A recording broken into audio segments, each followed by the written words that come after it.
So, good day everyone. So now let's talk about estimation of sheet erosion. So estimation of sheet erosion is of utmost importance in soil and water conservation practice and management of watershed.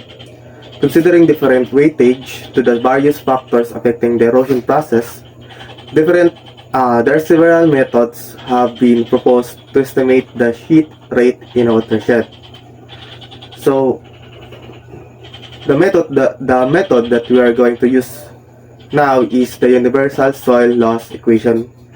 So the universal soil loss equation is the most important or the most widely used tool for estimation of soil loss from agricultural watersheds for planning erosion control practices. So the universal soil loss equation is an erosion prediction model for estimating long-term average of soil erosion from sheet and real erosion modes from a specific land under specified conditions. So the equation is written as A is equal to RKL as CP, where A is the soil loss per unit area in unit time. Usually, ang unit ng A is in metric tons per hectare per year. Kani pong atong R is the rainfall erosivity factor. Kaning R is importante ni siya guys kay ginasugod niya ang intensity, quantity and even the duration of rainfall. So kani pong K is the soil erodibility factor. So kaning K is apektado ni siya sa soil physical properties. So lahi-lahi nga soil, lahi-lahi sab ang effects. So possible mas dako ang particle size sa soil, mas dagan ang ma-erode, mas dako ang soil loss. So kani pong atong L is the slope length factor and also kaning atong S is the slope steepness factor. So we all know nga the steeper and the longer the slope, mas mo increase jud ang flow or speed sa water or flow rate sa water. So possible mas kusog ang flow rate sa water, mas daghan jud soil ang mawala or mas dako ang soil loss. So kanipon atong C is the cover management factor. So one example ani is kanang mga crops like strawberries, mga grass, etc. So kaning cover management factor or kaning C is makatabang siya nga ma-reduce ang soil loss. Kay di ba plants, without plants ang water is free to flow and then mas daghan jud siya dala nga yuta or mas kusog ang flow po niya ingana mas daghan siya madala. Unlike kung nakatay mga crops, so possible kaya niya i-resist ang flow sa or pahinayon ang flow sa water, so ma-reduce jud ang soil loss. And kani pong atong P mo ni siya ang support practice factor. So it represents practices farmers use to reduce soil loss. So daghan mga practices support practice factor ani na mga contour isgutan na nato noon niya pag abot sa next kuan. So the various factors of the USLE equation are as below.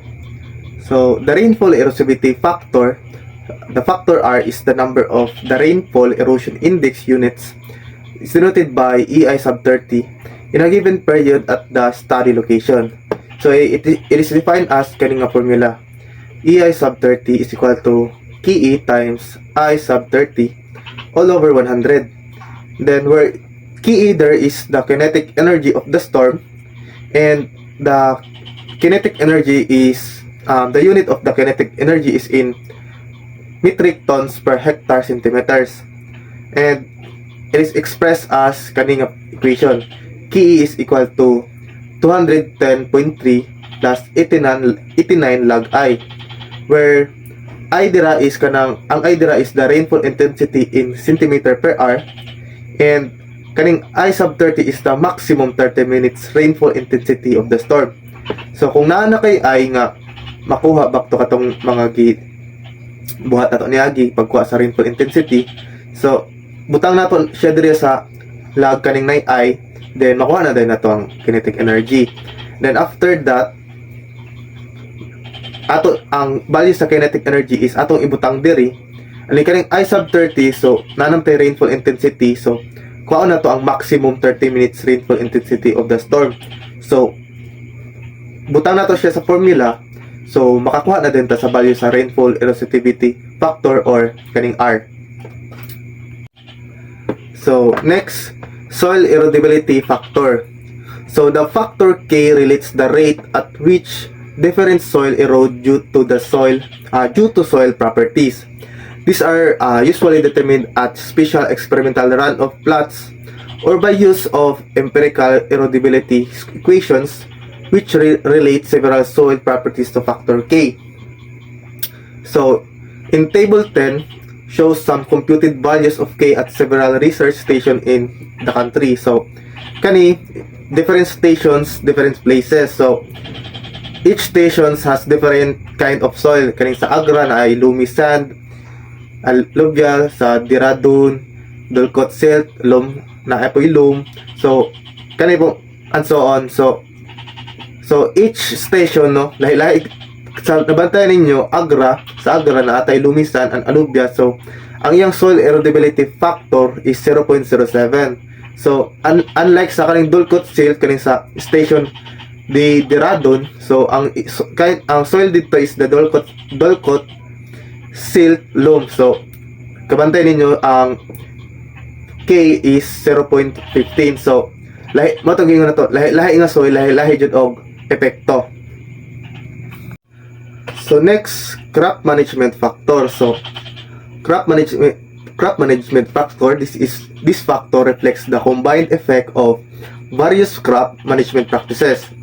Values of factor C for regions surrounding some stations are given in table 10. So kani sila nga mga values of C is it's already computed so by sa kani nga mga crops. So sa Agra, sa lugar sa Agra, so mga soil dito no is katong ang soil nila is, ang mga tanom dito is kaning cultivated fallow, bara,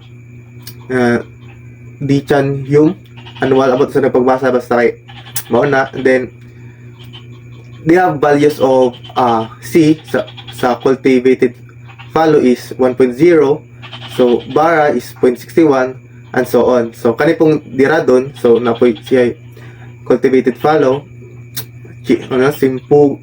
simbupugon, grass, and also strawberry.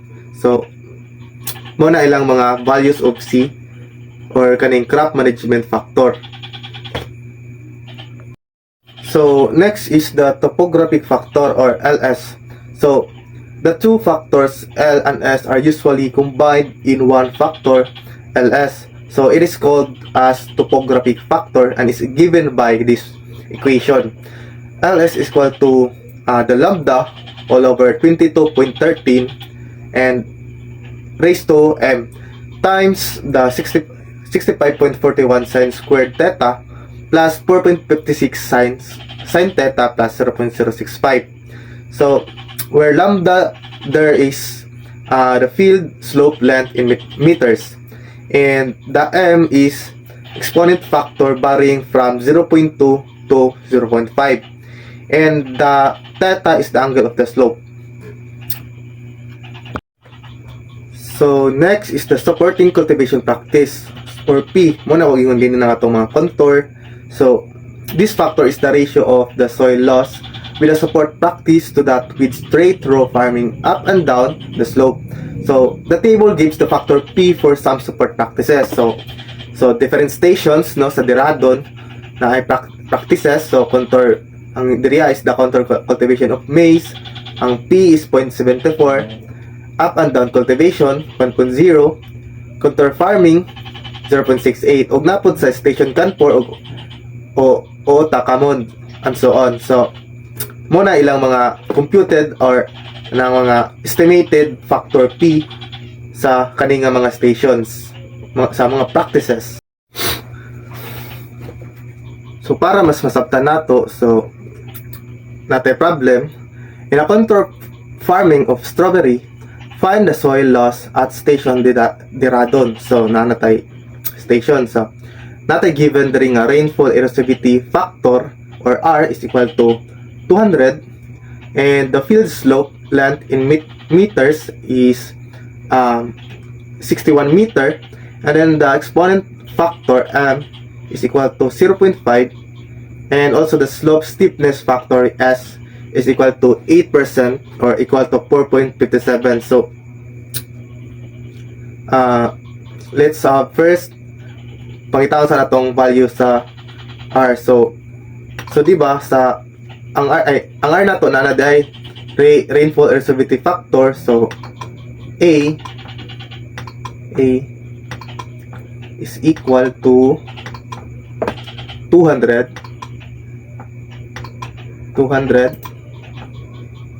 and then atong k is hanapon nato asa man atong k. So k, so nata, so di ba atong find the soil loss at station Deradon. So Deradon, so ato ta sa Deradon, so naman tay table Deradon. So na siya values of k diri nga 0.15. So 0.15 atong value dira. So sulat na to 0.15 ang value sa atong k, 0.15, and then itong LS or topographic factor. So iwito na nato na siya kuha kay napamantay process ana. So kani na naman sa table ang kaning ang CPK na siya sa table. Pwede na nato pangitaon. So mo tong unahon og pangita. So C, so dirita sa C is the crop. So unsa man tong crop diri? So in ang contour farming of strawberry, so ang crop nato diri is ang strawberry. So and then di ba station Deradon ta, so station Deradon, and then atong crop is kaning strawberry. So nara atong 0.27 mo ni atong values of C, 0.27. So put nato dito sa kuan C 0.27,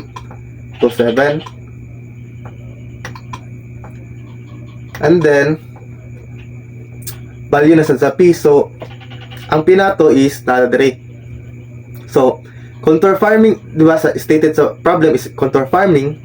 So makita na sa station Deradon. So station nato sa Deradon is kani, and then contour farming nara. So ang atong value of P is 0.68. So 0.68 butang nato 0.68 na. So next, ang pangitawan na nato is ang topographic factor or LS. So 8%, kung nataka mo nga ng 4.57, so ang buhatan nato. So kabantay mo kani magong sa contour farming, most of the time ang slope niya ang slope niya is nagranges from 2% to 10%. So diri natay 8%. So sa nganong nakuha man nato ng 4.57 in case nga kanirang percent na gihatag tapos wa ta kabalo sa nga angle. So para makuha ng 4.57 is inverse tangent rata, inverse tangent times kaning 8, inverse tangent of 8 over 100. So ang result ana is mao ni 4.57.